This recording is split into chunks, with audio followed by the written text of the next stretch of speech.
Okay. అయితే ఏమన్నారు, ఒక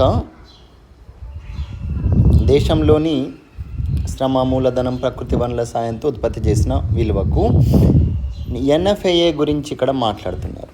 నికర విదేశీ వర్తక ఆదాయం గురించి కూడా ఇక్కడ ఏమంటున్నారు, నికర విదేశీ వర్తకం ద్వారా వచ్చే నికర ఆదాయాన్ని కలిపితే జాతీయ ఆదాయం అవుతుందని అంటారు. ఎవరు? Alfred martial. సో ఇక్కడ ఆల్ఫ్రెడ్ మార్షల్ గారి ప్రకారము ఒక దేశము plus NFIA, net factor income from abroad అనేది వస్తుంది. ఏసీ ఫిగో, విదేశాల నుండి వచ్చే ఆదాయంతో సహా దేశంలోని ఆదాయాన్ని సహద్రవ్య రూపంలో లెక్కించడానికి వీలైనదే జాతీయ ఆదాయం అన్నారు. ఇక్కడ ఏమన్నారంటే ఇతను కూడా ఏసీ ఫిగో కూడా ఎన్ఎఫ్ఐఏని కలుపమన్నారు.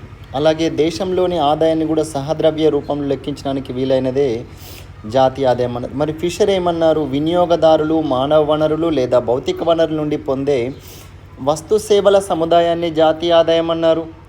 మానవ వనరులను ఫిషర్ ఏమన్నాడు, వినియోగదారులు మానవ వనరులు లేదా భౌతిక వనరుల నుండి పొందే వస్తు సేవల సముదాయాన్ని, ఇక్కడ దేశము అదంతా ఏమనలేరు, టోటల్గా ఒక దేశంలోని ఏదైతే హ్యూమన్ రిసోర్సెస్ కావచ్చు, లేదంటే మన దేశంలోని ముడి వనరులు ఏదైతే మైనింగ్ ఇట్లాంటి కార్యకలాపాలు, భౌతిక వనరులు, భూమి, వీటి నుండి మానవ వనరులు అంటే శ్రమ, మూలధనం, ఇవన్నీ కూడా పొందే వస్తు సేవల సముదాయాన్ని జాతీయ ఆదాయం అంటారని చెప్పారు.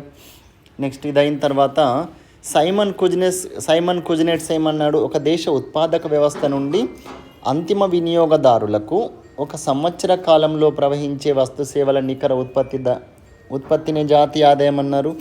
సో ఇతను ఇప్పుడు మనము చదువుకుంటుందంతా సైమన్ కుజినెట్ చెప్పినట్టే ఉంది. చూడండి, ఒక దేశ ఉత్పాదక వ్యవస్థ నుండి అంతిమ వినియోగదారులకు ఒక సంవత్సర కాలంలో ప్రవహించే వస్తు సేవల నికర ఉత్పత్తినే సైమన్ కుజినెట్స్ చెప్పడం జరిగింది. అంటే net factor income from abroad గురించి చెప్పారు. యుఎన్ఓ సింపుల్గా ఏమన్నది, ఒక సంవత్సర కాలంలో ఉత్పత్తి అయిన వస్తు సేవల విలువల మొత్తాన్ని జాతీయ ఆదాయం అన్న. జనరల్గా ఏ దేశమైనా సరే ఒక period of time, point of time అని ఉంటుంది కదా. A period of time, for example 2023 April 1 నుండి 2024 మార్చ్ 31 వరకు ఇలా. మరి జాతీయ ఆదాయ కమిటీ అంటే ఏంటి అంటే ఒక నిర్దిష్ట కాలంలో ఒక వస్తువు విలువను రెండుసార్లు లెక్కించకుండా ఉత్పత్తి చేయబడిన అన్ని వస్తువుల విలువను అంచనా వేస్తే జాతీయ ఆదాయం అంటారు అన్నారు. ఇక్కడ ఏంటంటే ఒకే వస్తువును రెండుసార్లు లెక్కించరాదు, అందుకే అంతిమ వస్తువుని లెక్కించాలని చెప్పేసి జాతీయ ఆదాయ కమిటీ చెప్పింది. మరి సెంట్రల్ స్టాటిస్టికల్ ఆర్గనైజేషన్ వాళ్ళు ఏమని చెప్పారు, 7th పాయింట్, ఒక ఆర్థిక సంవత్సర కాలంలో వేతనాలు, బూటకం కాదు, వడ్డీ, లాభాల రూపంలో ఒక దేశీయులు సృష్టించే ఉత్పత్తి కారకాల ఆదాయం.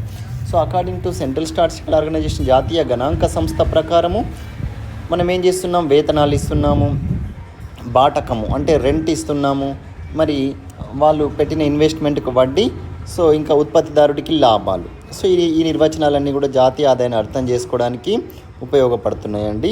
సో దీనికి సంబంధించి మళ్ళీ మనం రిపోర్ట్స్ తెలుసుకోవాలి. జస్ట్ ఇది ఒక బేసిక్, కానీ మరి మొన్న మనం చెప్పుకున్నట్టుగా వరల్డ్ బ్యాంక్ ఎంత జాతీయ ఆదాయం ఉంటుందని చెప్పింది, తర్వాత ఇట్లాంటి రిపోర్ట్స్ అన్నీ నీతి ఆయోగ్ ప్రకారం ఎంత, ఇవన్నిటి గురించి కూడా మనము డిస్కస్ చేసుకుంటున్నాము. So okay, thank you for watching Purushottam Reddy sir. అయితే మన మొబైల్ యాప్ కూడా డౌన్లోడ్ చేసుకోండి, దాని పేరు కూడా పురుషోత్తం రెడ్డి సార్ అని ఉంటుంది. మరియు టెలిగ్రామ్ ఛానల్ కూడా నిన్న మీరు అడిగారు కాబట్టి పురుషోత్తం రెడ్డి సార్ అనే పేరుతో టెలిగ్రామ్ ఛానల్. ఇంతవరకు నేను అక్కడక్కడ చెప్పిన అన్ని ఫ్రీ క్లాసెస్ అన్ని లింకులు పెట్టాను.